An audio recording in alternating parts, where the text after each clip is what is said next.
बिस्मिल्लाहिर्रहमानिर्रहीम। आज हम थोरेसिक वाल के क्लिनिकल्स करेंगे। सबसे पहले हमारे पास रिब का फ्रैक्चर आया था। रिब का फ्रैक्चर में अब डिपेंड करता है कौन सी रिब फ्रैक्चर हुई है। सबसे पहले अगर हमारे पास फर्स्ट रिब फ्रैक्चर होती है, रेयर है क्योंकि ये प्रोटेक्टेड होती है, इसके ऊपर क्लेविकल होती है, इसलिए ये जल्दी फ्रैक्चर नहीं होती। लेकिन अगर ये फ्रैक्चर हो जाए तो ये हॉलमार्क होता है कि सीवियर किस्म का फ्रैक्चर हुआ है। यानी अगर सीवियर किस्म का फ्रैक्चर इंजरी होगी तभी ये रिब फ्रैक्चर होगी, क्योंकि ये प्रोटेक्टेड होती है। अच्छा, अब ये अगर फ्रैक्चर हो गई तो ये अपने साथ साथ जो है वो ब्रेकियल प्लेक्सिस को भी इंजर कर देगी, ब्रेकियल प्लेक्सिस पे इंजरी डालेगी, यहाँ सब क्लेविन वेसल्स पे भी ये इंजरी डालेगी। उसके बाद है मिडल रिब्स। मिडल रिब्स बहुत कॉमनली फ्रैक्चर हो जाती हैं, मतलब जब कोई क्रशिंग इंजरी हो, मतलब आदमी किसी चीज़ के नीचे आ जाए या फिर मतलब कोई ब्लो लगे, तब भी ये फ्रैक्चर हो जाती है। इसका यानी सबसे मतलब कॉमन पॉइंट है, जो सबसे इसका वीकेस्ट पॉइंट है जहाँ पे ये अक्सर फ्रैक्चर होती है, वो है इंटीरियर टू इट्स एंगल। यानी जहाँ पे ये इस तरह ये जो पॉइंट है इस तरह, यहाँ से अगर ये फ्रैक्चर हो गई तो ये इसका वीकेस्ट पॉइंट होता है। तो अगर इसके ये जब फ्रैक्चर होगी तो ज़ाहिर सी बात है ये मतलब अपने साथ इंटरनल ऑर्गन्स को डैमेज करेगी, जिसमें लंग्स हैं, इसमें इसके नीचे स्प्लीन होती है, हार्ट होता है, वो मतलब डैमेज हो सकते हैं। उसके बाद लोअर रिब्स हैं। लोअर रिब्स अगर फ्रैक्चर होंगी तो वो डायाफ्राम के करीब पड़ी होती हैं। डायाफ्राम के करीब जब वो फ्रैक्चर होगी तो वो डायाफ्राम को टेयर कर देगी और उससे डायाफ्रामेटिक हार्निया हो जाएगा। अब रिब फ्रैक्चर्स जो हैं वो पेनफुल इसलिए होते हैं क्योंकि जब आपकी रिब फ्रैक्चर होती है तो जब आप सांस लेते हैं तो वो जो फ्रैगमेंट होता है, रिब्स टूटी हुई रिब का फ्रैगमेंट जो होता है वो मतलब प्लूरा के साथ टच करता है और आपको बहुत ज़्यादा पेन होती है, क्योंकि प्लूरा जो है पेन से सेंसिटिव होता है। उसके बाद हमारे पास आ जाती है फ्लेयर चेस्ट। फ्लेयर चेस्ट इस तरह है कि यानी आपकी रिब को फ्रैक्चर हुआ है और उसके छोटे छोटे फ्रैगमेंट्स बन गए हैं। अब उसके छोटे छोटे जब फ्रैगमेंट्स बन जाएंगे ना, तो थोरेसिक वाल जो है वो बहुत ज़्यादा बाहर को बल्ज कर जाएगी, बहुत ज़्यादा बाहर को आएगी। इससे पैराडॉक्सिकल मूवमेंट्स प्रोड्यूस होंगी। पैराडॉक्सिकल मूवमेंट मैं आपको आगे जाके बताऊँगा क्या होती हैं। उसके बाद है कि यानी ये एक बहुत ज़्यादा पेनफुल हो जाता है, आदमी का सांस लेना पेनफुल हो जाता है, जिसकी वजह से वेंटिलेशन प्रॉपर नहीं होती। उसके बाद ये कि मतलब ये फिक्स हो जाता है कि छोटा सा सेगमेंट अगर टूटा हुआ है उसको मतलब वायर्स के साथ या प्लेट्स के साथ उसको मतलब जोड़ देते हैं तो वो फिक्स हो जाता है सर्जिकली। उसके बाद है सुपर न्यूमेरी बोन्स, यानी कि बोन्स रिब्स जो हैं यूजुअली 12 पेयर होते हैं, 12 होती हैं। 12 जब रिब्स होंगी तो एक साइड ईच साइड पे 12 रिब्स होती हैं, लेकिन अगर इससे ज़्यादा हों तो उसे हम सुपर न्यूमेरी रिब्स कहते हैं। अब वो लम्ब्राइकल रीजन में अगर होगी तो उसे लम्ब्राइकल रिब कहेंगे, या अगर वो सर्वाइकल रीजन में होगी तो उसे सर्वाइकल रिब कहेंगे।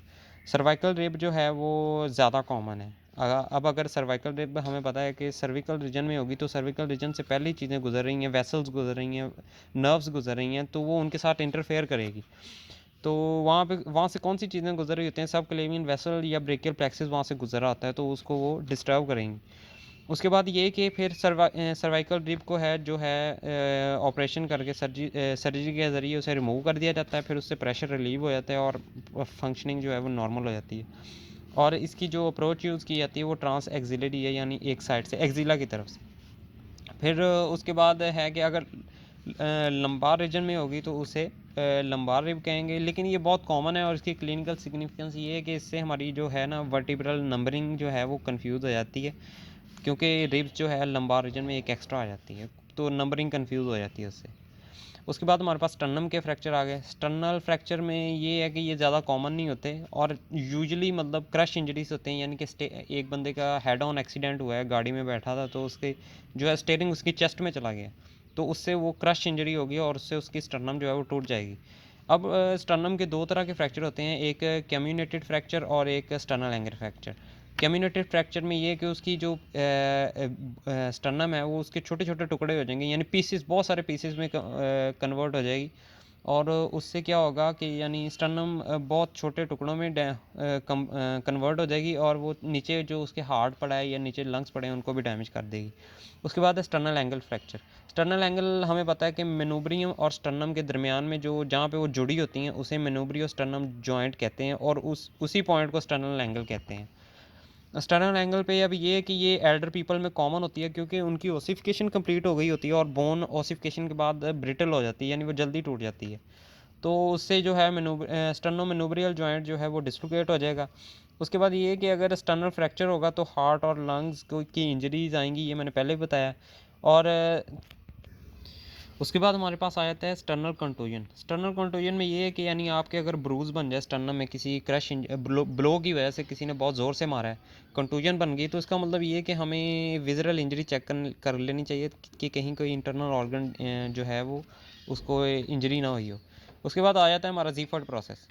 जीफर्ड प्रोसेस जीफर्ड प्रोसेस में ये है कि अब अगर एक आम आदमी है उसे नहीं पता होता जीफर्ड प्रोसेस का, अब वो यानी अडल्ट हुआ है, उसका जीफर्ड प्रोसेस जो है वो जो है ऑसिफाई कर गया है, और उसके बाद वो अपने चेस्ट पे चेक करता है तो उसे लगता है जैसे उसकी चेस्ट पे कोई चीज़ है, कोई लंप है, तो वो समझता है ये कोई ट्यूमर है, लेकिन असल में वो ट्यूमर नहीं होता, वो जीफर्ड प्रोसेस जो है वो ऑसिफाई कर चुका होता है। और लेप्रेक्टोमी में अक्सर ये होता है कि जीफर्ड प्रोसेस गलती से कट जाता है। अगर वो कट जाए तो वो यानी सही नहीं जुड़ता, उसकी अलाइनमेंट सही नहीं होती, वो फिर टेढ़ा मेढ़ा जुड़ता है, उससे हम हेटरोट्रॉफिक ओसिफिकेशन कहते हैं। अब उसके बाद आ जाती है रिब डिसलोकेशन, इसे स्लिपिंग रिब सिंड्रोम भी कहते हैं। इसमें ये होता है कि जो हमारी रिब आके स्टर्नम के साथ जुड़ी हुई है ना, वो जो है वो डिसलोकेट हो जाती है, स्टर्नम हमारा अंदर को चला जाता है, रिब स्टर्नोकोस्टल यानी जो उसकी कार्टिलेज है वो बाहर को आ जाती है। 8 9 10 रिब्स में ये होता है, और इसमें लंप लाइक डिफॉर्मिटी बन जाती है, जिसकी वजह से मतलब ये यूजुअली कॉन्टैक्ट स्पोर्ट्स में होता है जैसे रग्बी वगैरह में। और इसमें ये होता है कि आपका जो है डायाफ्राम इंजर हो सकता है, लिवर इंजर हो सकता है, या और उससे इंस्पायरेटरी मूवमेंट्स डिस्टर्ब हो जाती हैं। उसके बाद ये है कि कॉम्प्लिकेशंस इसमें ये हो सकती हैं कि अगर वेसल या नर्व्स जो हैं वो कंप्रेस हो जाएं या डैमेज हो जाएं तो उससे भी कॉम्प्लिकेशंस हो सकती हैं। उसके बाद रिब सेपरेशन आ जाती है। रिब सेपरेशन में ये है कि कोस्टोकॉन्ड्रल जॉइंट यानी जहाँ पे रिब और कार्टिलेज आपस में जुड़ी है वो जॉइंट जो है वो उसकी डिसलोकेट हो जाता है, और इसमें ये है कि 3 to 10 रिब्स जो हैं वो इसमें मतलब यूजुअली डिस्टर्ब होती हैं, और पेरिकॉन्ड्रियम और पेरियोस्टियम उसमें टेयर हो जाता है, ये दोनों आपस में जुड़े होते हैं ना, तो जब डिसलोकेशन होती है तो ये दोनों ही टेयर हो जाते हैं, तो उससे फिर क्या है, रिब जो है वो स्पेरियल डिस्प्लेस हो जाती है, जिससे पेन होती है बहुत ज़्यादा। उसके बाद हमारे पास आता है डायाफ्राम पैरालिसिस। इसमें ये है कि जिस तरफ की भी डायाफ्राम के दो हिस्से होते हैं, एक राइट और लेफ्ट, जिस तरफ की भी फ्रेनिक नर्व इंजर होगी सिर्फ उसी तरफ का डायाफ्राम जो है उसकी पैरालिसिस होगी, दूसरी साइड अनइफेक्टेड रहेगी। और इसमें पैराडॉक्सिकल मूवमेंट, इसमें दोबारा पैराडॉक्सिकल मूवमेंट आ गई। इसमें पैराडॉक्सिकल मूवमेंट बेसिकली ये है कि जब हम इंस्पिरेशन करते हैं ना, तो हमारे पास नॉर्मल प्रोसेस है कि जो है डायफ्राम डिसेंड करना चाहिए, लेकिन इसमें असेंड करता है, और एक्सपायरेशन में डायफ्राम असेंड करना चाहिए लेकिन इसमें डिसेंड करता है, यानी ओपोजिट होगा। आप इंस्पायरेशन करेंगे, मूवमेंट जो है वो ओपोजिट होगी, ये हमारे पास पैराडॉक्सिकल मूवमेंट है। और उसके बाद है thoracic outlet syndrome. Thoracic outlet syndrome में ये है कि थोरेसिक अपर्चर जो है, इसमें दो चीज़ें हैं, इसे आउटलेट भी कह सकते हैं। इसको थोरेसिक इनलेट भी कहते हैं क्योंकि यहाँ से एयर और फूड एंटर होता है। क्लिनिकल इसको थोरेसिक आउटलेट कहते हैं क्योंकि यहाँ से आर्टरीज और टी1 नर्व जो होती हैं मर्ज होती हैं। अब यहाँ पे अगर नेक में हमारे पास कोई सर्विकल रिब आ गई है, कोई और चीज़ आ गई, यहाँ पे हमारे पास ये होगा कि हमारे पास ना जो सी इसमें यहाँ पे वेसल होती हैं, सब कोस्टल वेसल्स, और ना टी1 नर्व होती हैं जो यहाँ से मर्ज करती हैं, तो फिर वो ना हमारे पास जो यहाँ से मर्ज करती हैं तो वो हमारे पास ऑब्स्ट्रक्शन मतलब प्रेशर डालेंगी नर्व पर, वो हमारे पास वेस्कुलर न्यूरल सिम्टम आएगी क्योंकि टी1 अनलर नर्व में होती है, तो जो सी पेन है वो रेडिएट होगी middle side of the arm. उसके बाद हमारे पास है स्टर्नम की एनॉमलीज। ये एनॉमलीज हैं यानी बर्थ से होंगी। तो सबसे पहले हमारे पास है कंप्लीट स्टर्नल क्लेफ्ट। इसमें ये है कि स्टर्नल बार्स जो हैं वो आपस में फ्यूज़ नहीं होते, जिसकी वजह से स्टर्नम में एक बहुत सारा ना क्या उसे कहते हैं होल रह जाता है, जिसकी वजह से उसमें से हार्ट प्रोट्रूड करता है, और इसे एक्टोपिया कॉर्डिस कहते हैं। उसके बाद हमारे पास है पार्शियल क्लेफ्ट, यानी इसका मतलब ये है कि स्टर्नम और मेनोब्रियम में जो है यू शेप्ड इस तरह होती है स्टर्नम यूजुअली।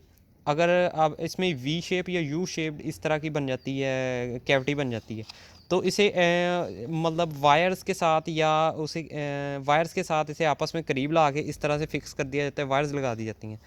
उसके बाद है हमारे पास स्टर्नल फोरामेन। स्टर्नल फोरामेन ये है कि यानी फ्यूजन होती है स्टर्नल हाफ्स की, तो उसमें छोटी सी ऐसे होल रह जाती है, उसकी कोई क्लिनिकल सिग्निफिकेंस नहीं है, ना ही उससे कोई यानी इंजरी होती है, ये यानी सेफ़ है। लेकिन एक्सरे में ये बात का ये होता है कि इसे अनहील्ड बुलेट वाउंड समझ लिया जाता है, यानी ऐसे लगता है जैसे गोली लगी और वो हील नहीं हुआ।